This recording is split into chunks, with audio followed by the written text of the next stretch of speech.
لا إله إلا الله. الحمد لله.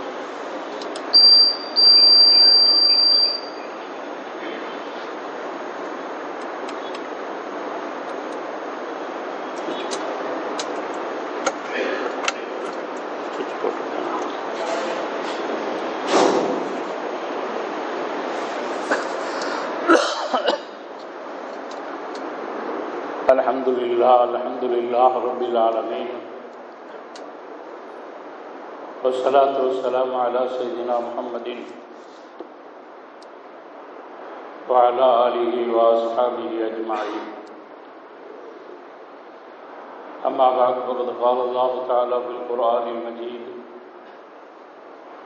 أعوذ بالله من الشيطان الرجيم، بسم الله الرحمن الرحيم.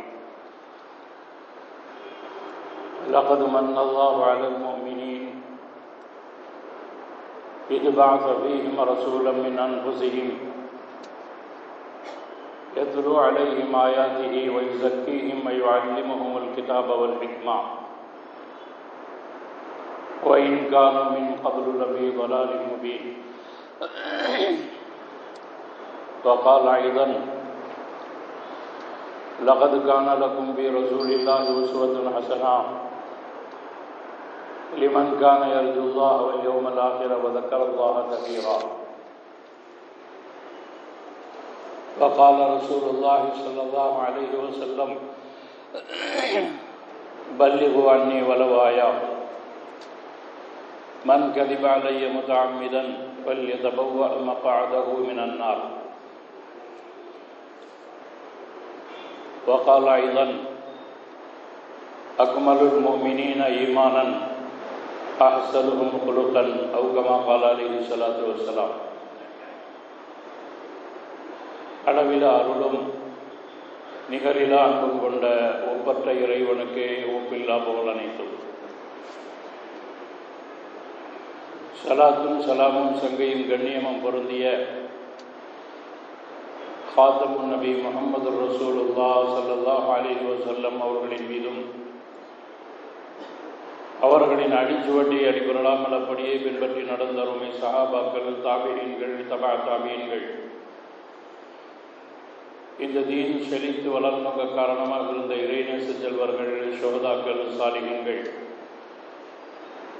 இன்னும் இங்கு குழுமி இருக்கும் நம் அனைவரின் மீதும் அல்லாஹ்வின் சாந்தியும் சமாதானமும் என்றென்றும் உரித்தாவதாக. கண்ணியத்திற்குரிய அல்லாஹ்வின் நல்லடியார்களே, ஒரு புனிதமிக்க மாதத்தை அடைய பெற்று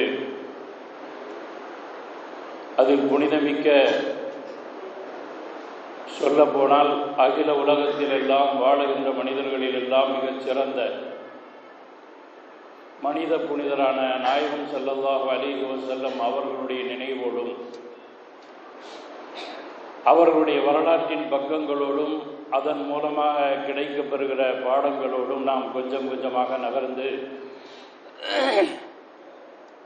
அந்த மாதத்தினுடைய இறுதி பகுதிக்கு நாம் வந்திருக்கிறோம். குறிப்பாக ஒரு விஷயத்தை நாம் நினைவு கூற வேண்டும். பெருமானார் ஸல்லல்லாஹு அலைஹி வஸல்லம் அவர்களுடைய நினைவு என்பது இந்த மாதத்திற்குத்தான் இறுதியே தவிர பெருமானாரினுடைய வாழ்க்கைக்கும் அவர்களின் வாழ்க்கையிலிருந்து நாம் பெறுகின்ற பாடங்களுக்கும் இறுதி கிடையாது. ஏனென்றால் பெருமானார் ஸல்லல்லாஹு அலைஹி வஸல்லம் அவர்கள் எல்லா காலத்திலும் எல்லா நேரங்களிலும் நம்முடைய வாழ்க்கையினுடைய எல்லா சூழ்நிலைகளிலும் நினைவு கூறப்பட வேண்டிய ஒரு நபி, ஒரு நினைவு கூறப்பட வேண்டிய ஒரு மனிதர், அல்லது நினைவு கூறப்படக்கூடிய ஒரு புனிதர், எப்படி வேண்டுமானாலும் வைத்துக் கொள்ளலாம். பெருமானார் ஸல்லல்லாஹு அலைஹி வஸல்லம் அவர்களுடைய நினைவு என்பது இந்த குறிப்பிட்ட மாதத்திற்கு மாத்திரமல்ல, அவர்கள் பிறந்த மாதத்திற்கு மாத்திரமல்ல, அவர்கள் பிறந்த மாதத்தில் நினைவு கூர்ந்தல் பொருத்தம் என்கிற அடிப்படையில் தான் நினைவு கூறப்படுகிறதே தவிர, பெருமானார் ஸல்லல்லாஹு அலைஹி வஸல்லம் உடைய நினைவு என்பது எல்லா காலங்களிலும் எல்லா நேரங்களிலும் எல்லா சூழ்நிலைகளிலும் நினைவு கூறப்படத்தக்க ஒன்று என்பதை பார்க்கிறோம். ஷரியத்தில் அல்லாஹ் பெருமானார் ஸல்லல்லாஹு அலைஹி வஸல்லம் நினைவை எப்படி ஆக்கி வைத்திருக்கிறான்? எங்கெல்லாம் அல்லாஹ்வுடைய பெயர் கூறப்படுகிறதோ அதோடு பெருமானார் ஸல்லல்லாஹு அலைஹி வஸல்லம் அவருடைய பெயரும் நினைவு கூறப்படுகிறது என்பதை பார்க்கிறோம். பாங்கிலே பெருமானாரினுடைய நினைவு, தொழுகையிலே பெருமானாரினுடைய அத்தஹியாத்தில் அவர்களுடைய நினைவு. ஒரு ஊரில் 5 நேரங்கள் பாங்கு சொல்லப்படுகிறது என்று நமக்கு தெரிகிறது. ஆனால் உலகம் முழுக்க எங்கோ ஒரு நாட்டில் எங்கோ ஒரு நேரத்தில் பெருமானார் ஸல்லல்லாஹு அலைஹி வஸல்லம் அவர்கள் நினைவு கூறப்பட்டு கொண்டே இருக்கிறார்கள் என்பது மட்டுமல்ல, நினைவு கூறப்பட வேண்டிய, நினைவில் அழுத்தமாக பதிக்க வேண்டிய விஷயம் என்பதை நாம் ஷரியத்தின் கண்ணோட்டத்தில் தெரிந்து கொள்ள கடமைப்படுகிறோம். பெருமானார் ஸல்லல்லாஹு அலைஹி வஸல்லம் அவர்கள் 1,24,000 நபிமார்களோடு ஒருவர். நாம் சொல்வதை போல 10ஓடு 11 என்கிற ரீதியில் பெருமானார் நினைவு கூறப்பட வேண்டியவர்கள் அல்ல. பெருமானார் ஸல்லல்லாஹு அலைஹி வஸல்லம் அவர்கள் எந்த அளவுக்கு புனிதமானவர்கள், அவர்களுடைய நினைவு எந்த அளவுக்கு புனிதமானது, அவர்களின் மீது வைக்கக்கூடிய பிரியம் எந்த அளவுக்கு பிரியமானது என்பதை ஷரியத்தினுடைய கண்ணோட்டத்தில் யோசித்தால் மற்றவர்களின் மீது வைக்கக்கூடிய பிரியமும் பெருமானார் ஸல்லல்லாஹு அலைஹி வஸல்லம் அவர்களின் மீது வைக்கக்கூடிய பிரியமும் ஒன்றல்ல. நம் மனைவியின் மீது பிரியம் வைத்தால் அதற்கு பெயர் வேறு, தந்தையின் மீது பிரியம் வைத்தால் அதற்கு பெயர் வேறு, தாயின் மீது பிரியம் வைத்தால் அதற்கு பெயர் வேறு, நண்பனின் மீது பிரியம் வைத்தால் அதற்கு பெயர் வேறு, தெரிந்தவர்களின் மீது பிரியம் வைத்தால் அதற்கு பெயர் வேறு. ஆனால் பெருமானார் ஸல்லல்லாஹு அலைஹி வஸல்லம் அவர்களின் மீது வைத்த பிரியத்திற்கு பெயர் ஈமான் என்று சொல்லப்படுகிறது. லா யுமினு அஹதுக்கும், உங்களில் ஒருவர் ஈமான் கொண்டவராக ஆக மாட்டார். பெருமானார் ஸல்லல்லாஹு அலைஹி வஸல்லம் இதையும் சொன்னார், ஹத்தா யகூன ஹவாஹு தபஅன் லிமா ஜித்து பிஹி.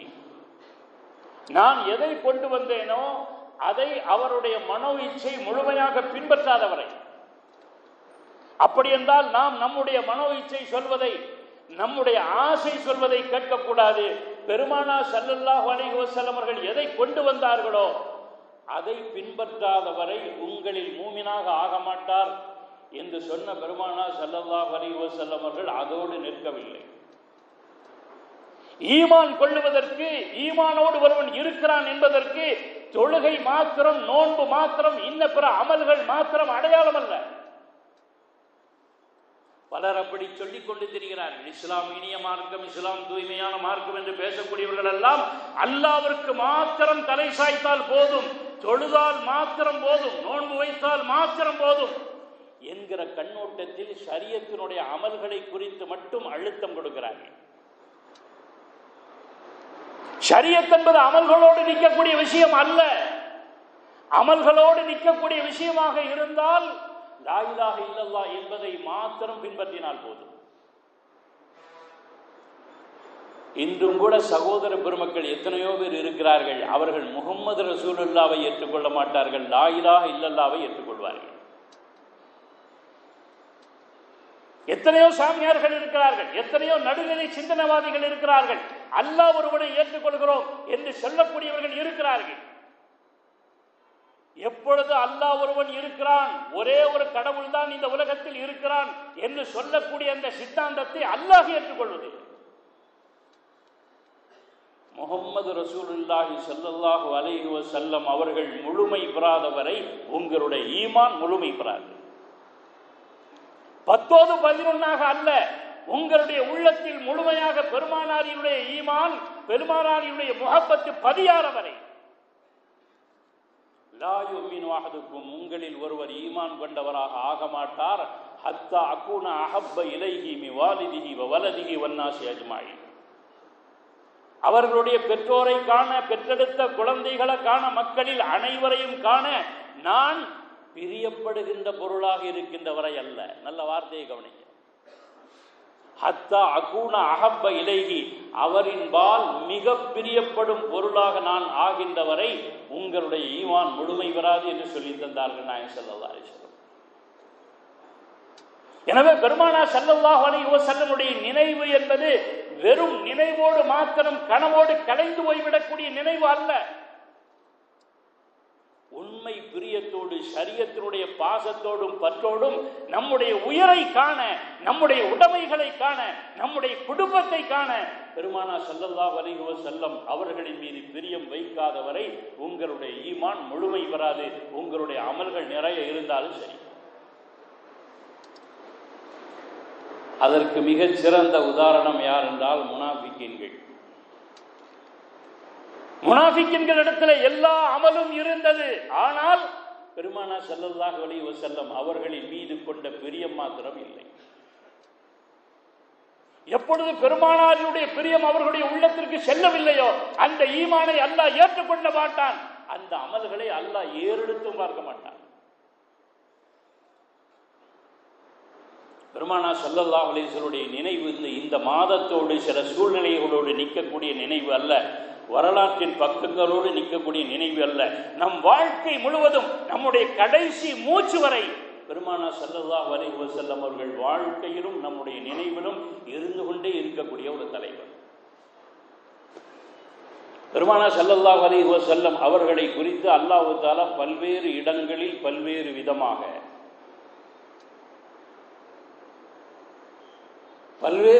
அல்லாஹ் தஆலா திருக்குர்ஆனில் சொல்லி காட்டுகிறான். லகத் கான லக்கும் ஃபீ ரசூலில்லாஹி உஸ்வத்துன் ஹஸனா, உங்களுடைய நபியிடத்திலே உங்களுக்கு அழகிய முன்மாதிரி இருக்கிறது. குல் இன் குன்தும் துஹிப்பூனல்லாஹ் ஃபத்தபிஊனி, நீங்கள் அல்லாஹ்வை நேசிப்பதாக இருந்தால் அல்லாஹ்வை நேசியுங்கள். நபியை நேசிப்பதாக இருந்தால் நபியை நேசியுங்கள். அப்படி என்று வார்த்தை வந்திருக்க வேண்டும். ஆனால் அல்லாஹ் என்ன சொல்கிறான்? குல் இன் குன்தும் துஹிப்பூனல்லாஹ் ஃபத்தபிஊனி, நீங்கள் அல்லாஹ்வை நேசிப்பதாக இருந்தால் என்னை பின்பற்றுங்கள். என்னை முழுமையாக பின்பற்றாதவரை அல்லாஹ்வுடைய நேசம் உங்களுக்கு கிடைக்கும். பெருமானாரை பின்பற்றுவதில்தான், பெருமானாரை வாழ்க்கை முழுக்க நினைவு கூறுவதில்தான், பெருமானாரை அடி அடியாக நுனி நுனியாக பின்பற்றாதவரை அல்லாஹ்வுடைய பிரியமும் ஷரியத்தினுடைய நேசம் உங்களுக்கு கிடைக்காது என்பதை அல்லாஹ் தன்னுடைய வார்த்தைகளிலே சொல்கிறார். நீங்கள் பெருமானாரை பற்றி திருக்குர்ஆனின் வார்த்தைகளில் எங்கெல்லாம் சொல்லப்பட்டிருக்கிறதோ அங்கெல்லாம் பெரும்பாலும் யோசித்து பாருங்கள். பெருமானார் ஸல்லல்லாஹு அலைஹி வஸல்லம் அவர்கள் முஸ்லிம்களுக்கு மாத்திரம், அல்லது ஒரு குறிப்பிட்ட சூழ்நிலைக்கு மாத்திரம், அல்லது ஒரு குறிப்பிட்ட காலத்திற்கு மாத்திரம் பொருத்தமானவர்கள் என்று எங்கேயும் கூறப்படவில்லை. பெருமானாரினுடைய வார்த்தைகளின் வழியாக யோசித்தாலும் சரி, திருக்குர்ஆனின் வார்த்தைகளின் வழியாக யோசித்தாலும் சரி, என்னை பின்பற்றுங்கள் என்று சொன்ன பெருமானார் எந்த விஷயத்தில் என்று குறிப்பிடவில்லை. லகத் கான லக்கும் ஃபீ ரசூலில்லாஹி உஸ்வத்துன் ஹஸனா, அல்லாஹ்வுடைய திருத்தூதரிடத்திலே உங்களுக்கு அழகிய முன்மாதிரி இருக்கிறது என்று சொன்ன இறைவன் எந்த விஷயத்தில் என்று குறிப்பிடவில்லை. பல்லிகு அன்னி வலவாயா, என்னை தொட்டும் இந்த சமூகத்தில் எந்த செய்தியாக இருந்தாலும் எடுத்து சொல்லுங்கள். இந்த 3 ஆயத்தில், இந்த 2 ஆயத்திலும் பெருமானாரினுடைய பொன்மொழியிலும் கவனித்தால் குறிப்பிடப்படவில்லை. வெறுமனே விஷயத்தை குறிப்பிடப்படவில்லை என்று நாம் சொல்லிக் கொண்டிருக்கிறோம், நம்பிக்கொண்டிருக்கிறோம், கருதி கொண்டிருக்கிறோம். இல்லை, எல்லா காலத்திற்கும் பெருமானார் ஸல்லல்லாஹு அலைஹி வஸல்லம் அவர்கள் பின்பற்றத்தக்கவர்கள். எப்படி இந்த விஷயத்தில் தான் பெருமானாரை பின்பற்ற வேண்டும் என்று குறிப்பிடவில்லையோ அதுபோன்று இந்த காலத்தில் மாத்திரம்தான் பின்பற்ற வேண்டும் என்று அல்லாஹ் குறிப்பிடவில்லை. நீங்கள் பெருமானாரிய வார்த்தைகளை கவனியுங்கள். கைருல் குரூனி கருணி தும்மல்லதீன யலூனஹும் தும்மல்லதீன யலூனஹும், காலத்திலேயே சிறந்தது எல்காலம், அதற்கு பின்னால் உள்ள காலம், அதற்கு பின்னால் உள்ள காலம், அதற்கு பின்னால் உள்ள காலம். அப்படி என்றால் என்ன பொருள்? என்னுடைய காலம்தான் வரக்கூடிய காலங்களிலே மிகச் சிறந்தது, அதற்கு பின்னால் உள்ள காலம் சிறந்தது, அதற்கு பின்னால் உள்ள காலம் சிறந்தது, அதற்கு பின்னால் உள்ள காலம் சிறந்தது. இந்த ஹதீஸுக்கு விளக்கம் சொல்லக்கூடிய அறிஞர் பெருமக்கள் சொல்லுவார்கள், இந்த 3 காலம் தான் நல்ல காலம்னு கேரண்டியா சொல்லலாம். அதற்கு பின்னால் வரக்கூடிய காலம் பெருமானாரினுடைய வார்த்தைகளிலேயே சொல்வதானால் எனக்கு பின்னால் மிகப்பெரிய குழப்பங்களை நீங்கள் சந்திப்பீர்கள். நானும் என்னுடைய தோழர்களும் சென்றதற்கு பின்னால் உலகத்திலே மிகப்பெரிய அட்டூழியங்கள் எல்லாம் நடக்கும். சொல்ல போனால் வரக்கூடிய காலத்திற்கு முன்னால் உள்ள காலம் பரவாயில்லை போல் இருக்கிறதே, இது இதைவிட மோசமாக இருக்கிறதே என்று கருதக்கூடிய என்று எண்ணக்கூடிய காலத்தை நீங்கள் பார்ப்பீர்கள் என்று பெருமானார் ஸல்லல்லாஹு அலைஹி வஸல்லம் சொன்னார். அப்படியானால் என்ன பொருள்? இந்த காலம் சிறந்தது, இந்த காலம் சிறந்தது, இந்த காலம் சிறந்தது என்று சொன்ன பெருமானார் அவர்களை பின்பற்றுவதற்கு இந்த காலத்தில் தான் என்னை நீங்கள் பின்பற்ற வேண்டும், இந்த காலத்தில் எங்களை பின்பற்றாதீர்கள் என்று பெருமானார் ஸல்லல்லாஹு அலைஹி வஸல்லம் அவர்கள் காலத்திற்கு சொன்னதை போல் தன்னுடைய பின்பற்றுவதை சொல்லவில்லை, அவர்களும் சொல்லவில்லை, அல்லாஹ்வும் சொல்லவில்லை. அப்படியானால் என்ன பொருள்? எல்லா காலத்திற்கும் சிலர் அப்படித்தான் பேசிக் கொண்டிருக்கிறார்கள். பெருமானாரினுடைய வழி, பெருமானார் எல்லா காலத்திற்கும் பொருந்துவார்களா? நம்மளே பல பேர் யோசிக்கிறானா இல்லையா? எல்லா அஜர்த்துமாருக்கு அந்த காலத்தில் சொல்றது சரிங்க அஜர்த்து, இந்த காலத்தில் அதெல்லாம் நடைமுறை சாத்தியம் இல்லை. ஏதோ ஒரு காலத்தில் வட்டி வாங்கக்கூடாது என்று சொன்னீர்கள், இன்று வட்டி வாங்காம பிசினஸுக்குள்ளே நுழைய முடியாதுன்னு யாருக்கு பாடம் எடுக்கிறீங்க? அல்லாஹ்வுக்கும் ரசூலுக்குமா பாடம் எடுக்கிறீர்கள்? நீங்க ஜும்மால நின்று பேசுவீங்க, ஃபீல்டில் இறங்கி பாருங்க, வட்டி இல்லாமல் எந்த வியாபாரத்தை செய்ய முடியும்? வட்டி இல்லாமல் எந்த நடைமுறை இருக்கிறது என்று முஸ்லிம்களை சிந்திக்க ஆரம்பித்து விட்டார்கள். சிந்திக்க ஆரம்பித்தனுடைய விளைவு என்ன? அந்த காலத்துக்கு ரசூலுல்லாஹ் சொன்னது பொருந்தும், இந்த காலத்துக்கு பொருந்தாதான். லண்டனில் உள்ள ஒரு பெண்மணி லீனா செபாஸ்டியன், அமெரிக்காவில் இருக்கக்கூடிய அந்த பெண்மணி லண்டனில் தன்னுடைய தாயின் வீட்டுக்கு வருகிறாள். அமெரிக்காவுடைய கலாச்சாரம் எப்படி இருக்கும், அங்கு பெண்களினுடைய கலாச்சாரம் எப்படி இருக்கும், வெளிநாட்டினுடைய கலாச்சாரம் எப்படி இருக்கும், ஐரோப்பிய கலாச்சாரம் எப்படி இருக்கும் உங்களுக்கு நன்றாக தெரியும். 2 பீஸ் உடையில தன்னுடைய தாய் வீட்டுக்கு வந்திருக்கிறாள். பக்கத்தில் ஒரு ஈராக்கிய குடும்பம் லண்டனிலே குடியேறி கொண்டிருக்கிறது. அந்த குடும்பம் டேப் ரிக்கார்டை போட்டு ஒரு அஜரத்து பயான உருதுல கேட்டுக்கிட்டு இருக்கு, இங்கிலீஷ்ல. அஜர்த்துமார் எதை பேசுவாங்க? சிலர் நினைத்து கொண்டிருக்கிறார்கள் இல்லையா, எல்லாம் மேல இருக்கிறத பத்தி பேசுவாங்க, கீழே இருக்கிறத பத்தி பேசுவாங்க, நடுவில் இருக்கிறத பத்தி பேச மாட்டாங்களாம். மேலே இருப்பதை பற்றி பேசுவதும் கீழே இருப்பதை பற்றி பேசுவதும் எதற்கு?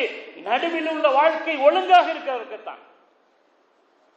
அப்ப அந்த அஜர்த் இங்கிலீஷ்ல பேசிட்டு இருக்காரு, கபரை பத்தி பேசுறாரு, மறுமையை பத்தி பேசுறாரு, அதை பத்தி பேசுறாரு, எல்லாம் பேசிட்டு இருக்கும்போது அந்த பெண்மணி உள்ளே வந்து விட்டால் அந்த ஈராக்கிய குடும்பத்தை பார்த்து மேலை நாட்டு கலாச்சாரத்திலே நவநாகரீக உலகிலே நவீன உலகிலே வாழ்ந்து கொண்டிருக்கக்கூடிய அந்த பெண்மணி சொன்ன வார்த்தை என்ன தெரியுமா? இன்னுமா இந்த காலத்தில் இதை நம்பிக்கிட்டு இருக்கீங்க? கடந்த காலம் அல்ல, கற்காலம் அல்ல, பழங்குடியினர்கள் வாழக்கூடிய காலம் அல்ல, 21ஆம் நூற்றாண்டு. எல்லாம் கம்ப்யூட்டர்ல உலகத்தை கையில் வைக்கக்கூடிய காலம். உலகத்தை வெட்ட வழியில் அல்ல, தன் கையிலே வைத்திருக்கக்கூடிய மொபைல் போனிலே உலகத்தை பார்க்கக்கூடிய இந்த காலகட்டத்தில், உலகத்தை சிந்திக்கக்கூடிய இந்த காலகட்டத்தில், உலகத்திற்கு தீர்வை தேடக்கூடிய இந்த காலகட்டத்தில் கபரு இருக்கான், கேள்வி இருக்கான், மேல ஒருத்தர் இருக்கானா, கீழே அவன் தண்டிப்பானா, இதெல்லாம் நடப்பது சாத்தியமா என்று அந்த பெண் ஏளனமாக சிரித்தாள். அவள் ஏளனமாக சிரிப்பது ஆச்சரியம் அல்ல, நம்மில் பலரும் அப்படி ஏளனமாக சிரித்துக் கொண்டிருக்கிறார்கள். அதெல்லாம் அந்த காலத்துல கொஞ்சம் தாடி வச்சுக்கிட்டு முஷாவர் பைய மாதிரி ஜுப்பா போட்டுக்கிட்டு, முஷாவர் பைய மாதிரி ஜுப்பா போடுறது முஷாவர் பைய போடுறதா? எந்த சிங்காவது தாடி வைப்பதை கேவலமாக நினைத்திருக்கிறானா? எந்த சிங்காவது தலப்பா இல்லாமல் நீங்கள் சிங்கை பார்க்க முடியுமா? நம்மால் சொல்றான், ஆபீஸ்க்குள்ள உள்ள விட மாட்டேங்கிறாங்க, ஏன் அவனை விடுறானே? தலப்பா கட்டாத எந்த சிங்கியாவது பார்த்திருக்கிறீர்களா? தாடி வைக்காத எந்த சிங்கியாவது பார்த்திருக்கிறீர்களா? 14 வயதில் 16 வயதில் தாடி வளர்கின்ற பொழுதே அப்பொழுது வளர்க்க ஆரம்பித்தவர்கள். இந்த காலத்துலாம் அந்த கலாச்சார உத்தரவு. இன்னைக்கு பேனாவை குத்துறது நமக்கு கத்தியமா இருக்குது, கண்ணாடி வைக்கிறது இதா இருக்குது, சிம்பிளா பேனா மாதிரி வருமானு பார்த்துக்கிட்டு இருக்கோம். அவன் தொங்க விட்ட வாளோட சிங்கி ஆபீஸ்குள்ள போறானா இல்லையா? எப்படி அவனால் முடிகிறது? சில முஸ்லிம் பெயர் தாங்கிகள் அப்படி நினைத்துக் கொண்டிருக்கிறார்கள்.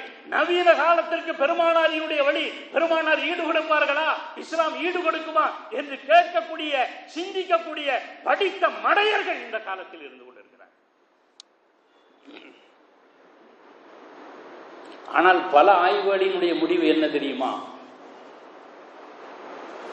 பல ஆய்வுகளினுடைய முடிவு சொல்லக்கூடிய விஷயம், நவீன காலத்தில் ஏற்பட்டிருக்கக்கூடிய எல்லா பிரச்சனைகளுக்கும் 1400 ஆண்டுகளுக்கு முன்னால் முகம்மது நபிகள் என்ன சொன்னார்களோ அது இந்த காலத்திற்கு மாத்திரமல்ல, நவீன காலத்திற்கு மாத்திரமல்ல, காலத்தின் எல்லா காலத்திற்கும், எல்லா சூழ்நிலைகளுக்கும், எல்லா கருவிகளுக்கும் ஈடு கொடுக்கக்கூடியது என்பதை மற்றவர்கள் ஒத்துக்கொண்டிருக்கிறார்கள்.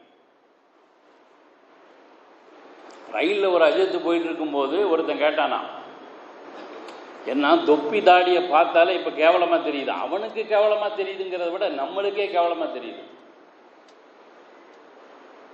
முஸ்லிம்களாக நாங்கள் அமர்ந்திருக்கிறோமே, வாழ்க்கையின் எல்லா நேரங்களிலும் தொப்பி போடக்கூடியதை பெருமையாக, கௌரவமாக, இஸ்லாமிய கலாச்சாரத்தும் பாரம்பரியத்தோடும் ஈமானோடும் இணைக்கக்கூடிய முஸ்லிம்கள் எத்தனை பேர்? அதுக்கு ஏந்து பேச்சறதுக்குனே 4 பேர் இருக்கான். தொப்பி போடுறது ஒண்ணு நபி வழி அல்லங்கிறான்.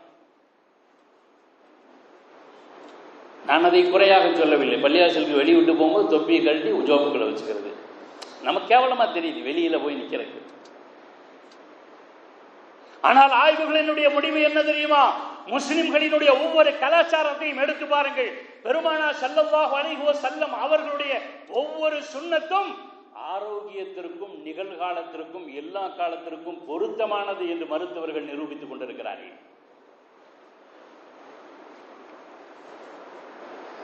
தண்ணி டேங்க் வீட்டு மேல வைக்கிறோமா இல்லையா? அதுல கருப்பு டேங்கு, ப்ளூ டேங்கு, சிகப்பு டேங்கு, மஞ்சள் டேங்கு, என்னென்னமோ டேங்க் இருக்கு. ஆனால் வெள்ளை நிற டேங்கை நீங்க வச்சு பார்த்தீங்கன்னா தண்ணி எப்ப பார்த்தாலும் குளிர்ச்சியாக வரும். மற்ற எந்த கலருக்கு அது பொருந்தாது. ஏன் பெருமானார் ஸல்லல்லாஹு அலைஹி வஸல்லம் அவர்கள் சொன்னார்கள், வெண்மை நிற ஆடை, வெண்மை நிறத்தினுடைய ஆடை என்னுடைய சுன்னத்து என்று சொன்னார்கள். அதனால் தான் நாம் போடுகின்ற பொழுதும் கூட வெண்மை நிற ஆடை என்பது சுன்னத்தான அடிப்படையில் ஒன்று, பெருமானார் ஸல்லல்லாஹு அலைஹி வஸல்லம் அவர்களுக்கு பிரியமான ஒன்று என்பது மாத்திரமல்ல, இறந்து கவனிடுகிற பொழுதும் கூட நாம் வெண்மையான ஆடையோடையவே அவரை கவனிடுகிறோம். மருத்துவரிடம் கேட்டு பாருங்கள், வெண்மையான தொப்பி போடுறது இருக்க சூரிய ஒளிக்கதிர்கள் உள்ளே செல்லாது. யார் தாடி வைக்கிறார்களோ அவர்களினுடைய பற்களினுடைய ஈறுகள் வலுப்பெறுகிறது என்று மருத்துவர்கள் சான்று பகிர்ந்து கொண்டிருக்கிறார்கள். நாம் சொல்லிக் கொண்டிருக்கிறோம் இந்த காலத்திற்கெல்லாம் பெருமானார் ஒத்து வர மாட்டார்கள். ஒரு அறிஞன் சொன்னதை போல் அவன் கேட்டானாம், எல்லாம் யூத கிறிஸ்தவர்கள் எல்லாம் விண்ணிலே பறந்து கொண்டிருக்கிறார்கள், ராக்கெட்ல போயிட்டு இருக்கான், கம்ப்யூட்டர் வேகத்தில் எங்கெங்கயோ போயிட்டு இருக்கான். முஸ்லிம்களாகி நீங்கள் மறுமையை பற்றி பேசிக் கொண்டிருக்கிறீர்கள், கபரை பற்றி பேசிக் கொண்டிருக்கிறீர்கள், கேள்வி கணக்கை பற்றி பேசிக் கொண்டிருக்கிறீர்கள். இதெல்லாம் உங்களுக்கே நல்லா இருக்கா? நம்மள நிறைய பேர் முறுக்கி விடுறானா இல்லையா? என்னங்க சத்து உண்ணும் மூசா அலைஹிஸ்ஸலாத்த காலத்தில் பேசிக்கிட்டு ஈசா அலைஹிஸ்ஸலாத்த நிகழ்காலத்தில் வாருங்கள் என்று நம்மில் படித்தவர்கள் யோசிக்கிறார்களா இல்லையா? அப்பொழுது இந்த மார்க்க அறிஞர் சொன்னாராம், விண்ணிலே பறக்க கற்றுக்கொண்டான் மனிதன் என்பது உண்மை, ஆனால் மண்ணிலே யாரிடத்திலே எப்படி நடக்க வேண்டும் என்று அவன் கற்றுக்கொள்ளவில்லை. பெருமானார் ஸல்லல்லாஹு அலைஹி வஸல்லம் அவர்கள் கொண்டு வந்த தீன், அவர்கள் கொண்டு வந்த மார்க்கம், அவர்கள் கொண்டு வந்த இஸ்லாம், அவர்கள் கொண்டு வந்த நடைமுறை அறிவியலை சொல்லாமல் இருக்கலாம் என்று நீங்கள் கருதி கொண்டிருக்கிறீர்கள். அறிவியல் அறிஞர்களுக்கெல்லாம் பெருமானாரினுடைய வார்த்தை தான் தீர்வை தந்து கொண்டிருக்கிறது என்று நவீன அறிஞர்கள் சொல்லிக் கொண்டிருக்கிறார்கள். தீன் என்பது என்ன? பெருமானாரினுடைய நடைமுறை என்பது என்ன? யாரிடம் எப்படி நடந்து கொள்ள வேண்டும் என்பதை கற்றுக்கொள்வதுதான். அல்லாஹ்விடத்தில் எப்படி நடந்து கொள்ள வேண்டும், ரசூலிடத்தில் எப்படி நடந்து கொள்ள வேண்டும், பெற்றோர்களிடத்தில் எப்படி நடந்து கொள்ள வேண்டும், பிள்ளைகளிடத்தில் எப்படி நடந்து கொள்ள வேண்டும், மனைவியிடத்தில் எப்படி நடந்து கொள்ள வேண்டும், அண்டை வீட்டாளரிடத்தில் எப்படி நடந்து கொள்ள வேண்டும், சகோதர மதத்தை சார்ந்தவர்களிடத்தில் எப்படி நடந்து கொள்ள வேண்டும். இதற்கு பெயர் தான் மார்க்கம். வெறும் கம்ப்யூட்டர் படிச்சா போதுமா? ஒரு சமூக ஆர்வலன் வாட்ஸ்அப்பில் எழுதியிருந்தான், தன்னுடைய ஆதங்கத்தை கொட்டி இருந்தான் என்று சொல்வதுதான் 100% பொருத்தமானது.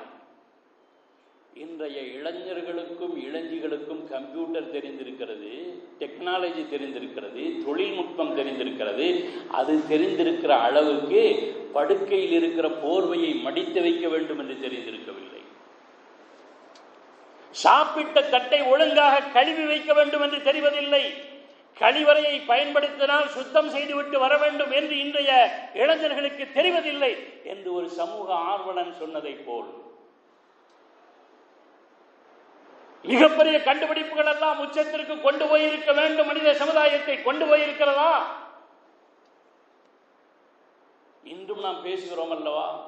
எங்க அத்தாவெல்லாம் 500 ரூபாய் சம்பாதிப்பாரு, 10 பேர் குடும்பம் உட்கார்ந்து சாப்பிடுவோம். இன்னைக்கு எல்லா பேரும் 50,000க்கு மேல சம்பளம் வாங்குறான், நிம்மதி இல்லையே என்று இன்றைய இளைஞர்கள் புலம்பிக் கொண்டிருப்பது காதில் விழவில்லை. ஏன் அந்த வெற்றிடம்? மருத்துவத்துறையில் முன்னேற்றம், நாகரிக துறையில் முன்னேற்றம், தொழில்நுட்ப துறையில் முன்னேற்றம், எல்லா துறையிலும் முன்னேற்றம். அந்த எல்லா துறையிலும் முன்னேற்றம் வசதிகளை கொடுத்திருக்கிறது, தூரத்தை சுருக்கி இருக்கிறது, உங்களுடைய சுமைகளை குறைத்திருக்கிறது என்பது உண்மைதான். ஆனால் இவைகளெல்லாம் உங்களுடைய பண்பாடை வளர்த்திருக்கிறதா? உங்களுடைய ஒழுக்கத்தை மாண்புபடுத்தி இருக்கிறதா? இல்லை. பெற்றோர்களை மதிக்கக்கூடிய இளைஞர்கள் எத்தனை பேர்?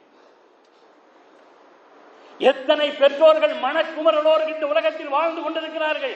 அந்நியர்களை சொல்லவில்லை. இஸ்லாமிய மார்க்கம் பெற்றோருடைய சிறப்பை குறித்து பெருமானார் எவ்வளவு பேசியிருக்கிறார்கள். இந்த பள்ளியாசல வந்து வயதிகமா ஒரு அம்மா உட்கார்ந்து நிர்வாகத்துக்கு சொல்லுது, என் பையனுங்க 4 பேர் இருக்கானுங்க, எவனுமே என்னை கவனிக்க மாட்டேங்கிறானுங்க, எவனுமே என்னை வீட்டுக்கு வைக்க மாட்டேங்கிறாங்க, கொஞ்சம் எடுத்து சொல்லுங்க கருத்து. என்ன தொழில்நுட்பத்தில் முன்னேறி இருக்கிறீர்கள்? என்ன அமெரிக்காவில் வேலை பார்க்கிறீர்கள்? என்ன ரஷ்யாவில் வேலை பார்க்கிறீர்கள்? என்ன வெளிநாட்டில் வேலை பார்க்கிறீர்கள்? பார்த்து என்ன பிரயோஜனம், என்ன பலன்? சொந்த பெற்றோரை புலம்ப வைத்துவிட்டு, பள்ளிவாசலில் பிச்சை எடுக்க வைத்துவிட்டு, கண்ணீர் வடிக்க வைத்துவிட்டு எந்த உலகத்தை பார்க்க போகிறீர்கள்? எந்த நாகரிகத்தை எதிர்கொள்ள போகிறீர்கள்? பெருமானார் ஸல்லல்லாஹு அலைஹி வஸல்லம் அவர்கள் இந்த காலத்திற்கு மாத்திரமல்ல, நவீன காலத்திற்கு மாத்திரமல்ல, எல்லா காலத்திற்கும் எவ்வளவு தொழில்நுட்பம் மாறினாலும் பெருமானார் இந்த உலகத்திற்கு தேவைப்பட்டு கொண்டே இருப்பார்கள் என்பதல்ல, பெருமானார் தான் தேவைப்படுவார்கள். எவ்வளவு ஒழுக்க சீரழிவுகள்! நல்லா தெரிஞ்சுக்குங்க. சென்னையில் இறந்து போனார்ல காசி, தமிழ்நாடு அரசு காசி சலாஹுத்தீன் அய்யூபி அவர்கள் தன் இறந்து போன தருணத்தில் ஒரு கூட்டத்தில் பேசிய செய்தி வருத்தமான செய்தி, இதயம் வலிக்கின்ற ஒரு செய்தி. நான் எத்தனையோ 40 வருஷம் இந்த துறையில் இருந்திருக்கேன். 2000 வரைக்கும் தலாக்குகளை மாத்திரமே நான் கையாண்டிருக்கிறேன்.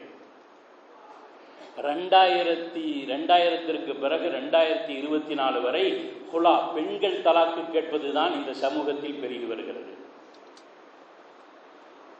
அதுல அதிர்ச்சி தரக்கூடிய விஷயம் என்ன தெரியுமா? கேரளாவில் ஈமானிய இஸ்லாமிய பண்பாட்டிற்கு பெயர் போன ஊர். தலாக் விடப்பட்ட பெண்கள், குலாம் வாங்கப்பட்ட பெண்கள், இவர்களெல்லாம் ஒன்னா சேர்ந்து, நல்ல வேளை நம்ம புருஷன்ட்ட இருந்து குடும்ப பந்தத்திலிருந்து விடுதலை அடைந்து விட்டோம் என்று ஒன்றாக சேர்ந்து கொண்டு டூர் சுத்துகிறார்களாம். லாட்ஜிலே பெண்கள் தனியாக தங்குகிறார்கள். எந்த இஸ்லாம் உங்களுக்கு சொல்லிக் கொடுத்திருக்கிறது? ஏதோ அந்நிய கலாச்சாரத்தில் வாழ்ந்தவர்கள் அல்ல, ஐரோப்பிய கலாச்சாரத்தில் வாழ்ந்தவர்கள் அல்ல, பாரம்பரியமிக்க கேரளமா நகரத்தினுடைய பெண்களினுடைய, இளைஞர்களினுடைய, தலாக்குடப்பட்ட பெண்களின் நிலைமை இதுவென்றால் மார்க்கம் இங்கே சேர்ந்து கொண்டிருக்கிறது. அற்புதமான ஒரு மார்க்கத்தை உங்களுக்கு கொண்டு வந்திருக்கிறேன், அற்புதமான ஷரியத்தை உங்களுக்கு கொண்டு வந்திருக்கிறேன் என்று பெருமானார் சொன்னார்களே, அதில் காற்றில் பறக்க விட்டதின் விளைவு மன அழுத்தத்தினால், தூக்கமின்மையினால். ஏன் தூக்கு வரை செல்லக்கூடிய பெண்கள் இருக்கிறார்களா இல்லையா? எனவே நவீன காலத்தில் எந்த பிரச்சனையாக இருந்தாலும் சரி, நவீன காலத்திற்கும் பெருமானார் தேவை என்பதல்ல, நவீன காலத்திற்குத்தான் பெருமானார் தேவை. நவீன காலத்திற்கு பெருமானார் மாத்திரம்தான் தேவை. சொல்ல போனால் இந்த ஷரியத்து மாத்திரம்தான் இரு உலகத்திலும் உங்களுக்கு நிம்மதியை, அமைதியை தர முடியும் என்பதை உலகம் நிரூபித்துக் கொண்டிருக்கிறது. சமீபத்தில் ஒரு இந்து பெருமான் சொன்னா, ஈராக் நாட்டில் ஒரு பெண்ணை கற்பழித்தவர்களுக்கு நடு ரோட்டிலே தூக்கு போடுகிறார்கள். இது கொடூரமான சட்டம், இந்த காலகட்டத்திற்கு பொருந்தாத சட்டம் என்று நம்மில் படித்தவர்கள் யோசிக்கக்கூடிய அந்த நேரத்தில் அவன் என்ன சொல்றான் தெரியுமா? இதை பார், இஸ்லாமிய நாட்டினுடைய சட்டங்களை பார். 1400 ஆண்டுகளுக்கு முன்னால் பெருமானார் ஸல்லல்லாஹு அலைஹி வஸல்லம் அவர்கள் கொண்டு வந்த சட்டம் இங்கு அமல்படுத்தப்படுமானால் ஒரு பெண்கள் கூட கற்பழிக்கப்பட மாட்டார்கள். மணிப்பூரிலே அப்படிப்பட்ட கேவலமான நிகழ்வு நடந்திருக்காது, தொடர்ந்திருக்காது என்று சொல்லக்கூடியவர்கள் சகோதர சமூகத்தை சேர்ந்தபடிகள். இப்பொழுது இந்த வழியாக நீங்கள் யோசித்து பாருங்கள், நான் கொண்டு வந்த தீன் எந்த காலத்திற்கும் பொருத்தமான தீன் என்று பெருமானார் ஸல்லல்லாஹு அலைஹி வஸல்லம் அவர்கள் சொல்லிக் கொண்டிருப்பது எவ்வளவு 100க்கு 100 உண்மை என்பதை நாம் தெரிந்து கொள்ள கடமைப்படுவதோடு, பெருமானார் ஸல்லல்லாஹு அலைஹி வஸல்லம் நினைவு கூறுவது என்பது வெறும் புகழ்பாக்களில் மாத்திரமல்ல, வெறும் வரலாறு நினைவு கூறுவதில் மாத்திரமல்ல, நம் வாழ்க்கையோடு பெருமானாரினுடைய வாழ்க்கை ஒன்றி போக வேண்டும். அதைத்தான் பெருமானார் ஸல்லல்லாஹு அலைஹி வஸல்லம் அவர்கள் விரும்பினார்கள். அத்தகைய முஸ்லிம்களின் மூலமாகத்தான் மறுமையில் எல்லா கூட்டத்திற்கு மத்தியில் எனக்கு பெருமை என்று பெருமானார் ஸல்லல்லாஹு அலைஹி வஸல்லம் சொன்னார். எனவே எந்த காலத்திற்காக இருந்தாலும் சரி, குறிப்பாக நவீன காலத்திற்கு தான் பெருமானாரினுடைய வழிகாட்டுதல் தேவை. ஏனென்றால் நவீன யுகம் என்று சொல்லிக்கொண்டு மக்கள் தரிகட்ட பாதையிலே சொல்லிக்கொண்டு சென்று கொண்டிருக்கிறார்கள். அப்படிப்பட்ட அந்த பாதையிலிருந்து நம்மை மீட்டு கொண்டு வர வேண்டியது, மீட்டு கொண்டு வரக்கூடிய ஒரே ஆற்றல் நபிகள் பெருமானார் ஸல்லல்லாஹு அலைஹி வஸல்லம் அவர்களின் வார்த்தைக்கு மாத்திரம் உண்டு. பெருமானாரினுடைய வார்த்தையிலேயே சொல்வதானால், தரக்து ஃபீக்கும் அம்ரைன் லன் ததில்லு மா தமஸ்ஸக்தும் பிஹிமா, உங்களுடைய 2 விஷயங்களை விட்டு செல்கிறேன், அதை பற்றி பிடிக்கும் காலமெல்லாம் ஒருபோதும் வழி தவற மாட்டீர்கள். கிதாபுல்லாஹ் வ சுன்னத் ரசூலிஹி, ஒன்று அல்லாஹ்வுடைய வேதம், இன்னொன்று என்னுடைய நடைமுறை என்று பெருமானார் ஸல்லல்லாஹு அலைஹி வஸல்லம் சொன்னார்கள். எனவே வாழும் காலமெல்லாம் யார் பின்பற்றுகிறார்களோ இல்லையோ, முஸ்லிம்களாகிய நமக்கு அவர்களுடைய வழியை பெருமையோடும் கம்பீரத்தோடும் பற்றோடும் பாசத்தோடும் ஈமானிய உணர்வோடும் பின்பற்றக்கூடிய கடமை இருக்கிறது. அப்படி பின்பற்றக்கூடிய பெருமக்களாக அல்லாஹு தஆலா நம் அனைவரையும் ஆக்கி அருள் புரிவானாக. வாஹிர் தஅவானா அல்ஹம்துலில்லாஹி ரப்பில் ஆலமீன். அஸ்ஸலாமு அலைக்கும் வரஹ்மத்துல்லாஹி தஆலா.